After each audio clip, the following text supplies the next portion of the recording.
रितु के केस जीत जाने के बाद सब लोग बहुत खुश थे।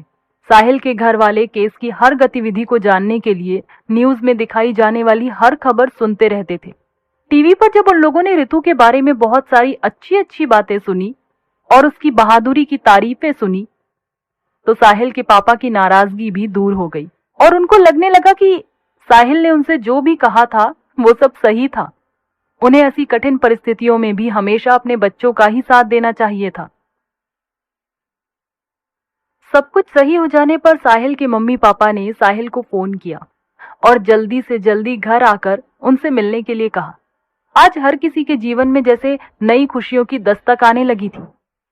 साहिल ने अपने पापा से बात करने के बाद रिचा से बात की और अजान के बारे में सब कुछ बताया। कैसे अजान ने रितु और साहिल की इतनी हेल्प की, और फिर अमान के बारे में बात करते हुए साहिल रिचा से बोला, हाँ Richa, I am really very sorry, मैं गलत था। मुझे लग रहा था कि अमान हम लोगों जैसा नहीं होगा और उसके साथ रहते हुए कहीं तू किसी प्रॉब्लम में ना फंस जाए।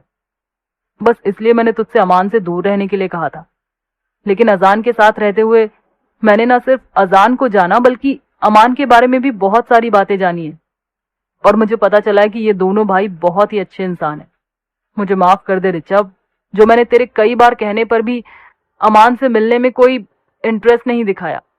लेकिन इस बार पक्का प्रॉमिस कर रहा हूं, जब भी ग्वालियर आऊंगा तो तुझे लेकर अमान के घर जाऊंगा।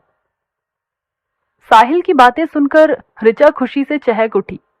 वो इतनी इमोशनल हो गई कि अपनी खुशी को शब्दों में जाहिर ना कर सकी। बस चुपचाप साहिल की सारी बातें सुनती रही। रिचा से बात करते हुए साहिल को बार बार सौम्या का भी ख्याल आ रहा था। उसे लग रहा था कि अमान के बारे में सौम्या ने भी तो यही कहा था कि इश्क, प्यार, मोहब्बत कभी धर्म या मजहब देखकर तो नहीं किया जाता, वो तो बस हो जाता है। आज साहिल को सौम्या की कही हुई सारी बातें याद आ रही थी और आज सच में उसे इश्क की गहराई भी समझ आ रही थी। उसने रिचा से बात करके फोन रखते हुए अगला फोन विनय को लगाया। विनय को सारी बात बताने के बाद वह बोला, देख विनय, मैं चाहता हूं कि वापस सब कुछ पहले जैसा हो जाए।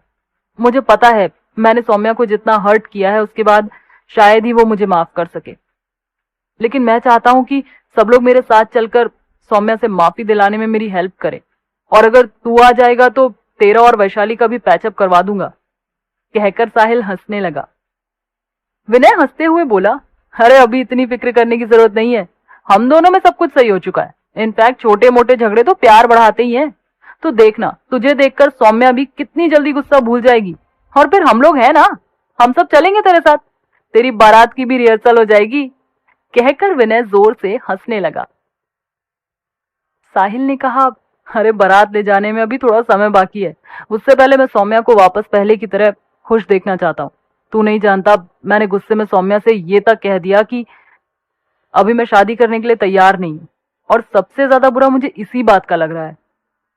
साहिल को परेशान होते देखकर विनय ने उसे समझाते हुए कहा, कोई बात नहीं साहिल, तूने पहली बार सौम्या के ऊपर गुस्सा दिखाया है, इसलिए हो सकता है वो तुझे माफ कर दे, और फिर उस गुस्से के आगे तेरा प्यार बहुत ज्यादा है, ये तो सौम्या को भी दिख ही जाएगा। तू एक काम कर, फटाफट छुट्टी लेकर इंदौर आ जा, मैं और वैशाली तेरे साथ ही सौम्या के घर चलेंगे। विनय की बात साहिल को भी सही लगी। उसने कहा, ठीक है, हम लोग जल्दी आने की कोशिश करते हैं। विनय हैरान होकर पूछने लगा, हम लोग से क्या मतलब है?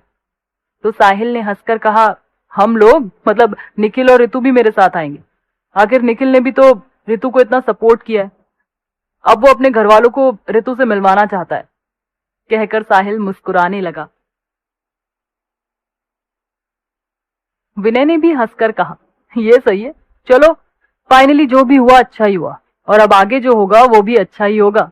विनय की बात पर साहिल ने एक ठंडी सांस भरते हुए कहा, आई होप सो, और फिर बाय बोलकर फोन रख दिया। अगले दिन साहिल ने सबसे पहले अपने सीनियर्स को जाकर थैंक यू बोला और अपने घर जाने के लिए 1 वीक की छुट्टी भी मांग ली।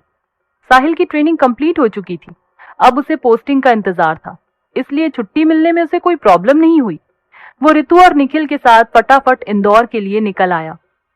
इधर विनय ने साहिल से बात हो जाने के बाद सारी बातें वैशाली को बता दी थी और ये भी कहा था कि सौम्या को अभी कुछ ना बताए।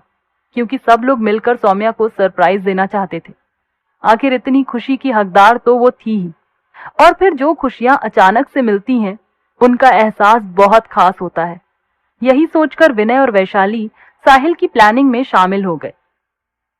शाम को जब सौम्या कॉलेज से वापस लौटी तब उसने अपने घर पर साहिल, विनय, ऋतु और निखिल को बैठा हुआ पाया। वैशाली तो सौम्या के साथ ही थी। इस तरह अचानक सबको अपने घर पर देखकर सौम्या बहुत हैरान हो गई। उसे समझ ही नहीं आया कि वो कैसे रिएक्ट करे। सबके सामने साहिल से नाराजगी जताए या नहीं, क्योंकि उसके और साहिल के बीच में जो भी हुआ वो अकेले में हुआ था। और फिर ऋतु इतनी बड़ी जंग जीत कर आई थी, तो ऋतु के सामने सौम्या भी आखिर कब तक नाराजगी जता सकती थी। इसलिए सबसे पहले तो वो ऋतु से आकर गले मिली और उसको प्यार से देखकर बोली, अब तो खुश है ना तू? सब कुछ सही हो गया, और देख अब निखिल जैसा अच्छा दोस्त भी तो मिल गया है। ऐसा कहते हुए मुस्कुराकर सौम्या ने निखिल की तरफ देखा। निखिल की आंखों में ऋतु के लिए प्यार साफ झलक रहा था। सौम्या के आने से पहले साहिल ने पूनम भाभी को सब कुछ बता दिया था और सुधीर भैया से भी फोन पर बात कर ली थी। साहिल नहीं चाहता था कि अब साहिल की तरफ से कुछ भी ऐसा हो जो सौम्या या उसके घर वालों को तकलीफ पहुंचाए, इसलिए वो अपनी तरफ से अब कोई कमी नहीं छोड़ना चाहता था। साहिल ने बिना समय गवाए सबके सामने ही सौम्या का हाथ पकड़कर घुटनों के बल बैठकर फिर एक बार अपने पुराने अंदाज में कहा, सौम्या मुझे माफ कर दो, मैंने तुम्हें सिर्फ एक बार नहीं कई बार गलत समझा। ऋचा के मैटर में भी तुम सही थी, मैं गलत, और इस बार तो मैंने सारी हदें पार कर दी। प्लीज अपने देवदास को माफ नहीं करोगी? सौम्या ने साहिल की ऐसी उदास सूरत देखकर और उसके मुंह से देवदास सुनकर वैशाली की तरफ पलट कर देखा। वैशाली भी समझ गई कि सौम्या को अपनी पहली मुलाकात याद आ गई। दोनों खिलखिलाकर हंस पड़ी। विनय भी हंसते हुए बोला, तो भाई साहब क्या ख्याल है? वैशाली विनय की इस बात का जवाब देते हुए बोली, ख्याल तो अच्छा है बहन जी, लेकिन साहिल से कहो कि अब इसके बाद दोबारा हमारी सौम्या को परेशान ना करे।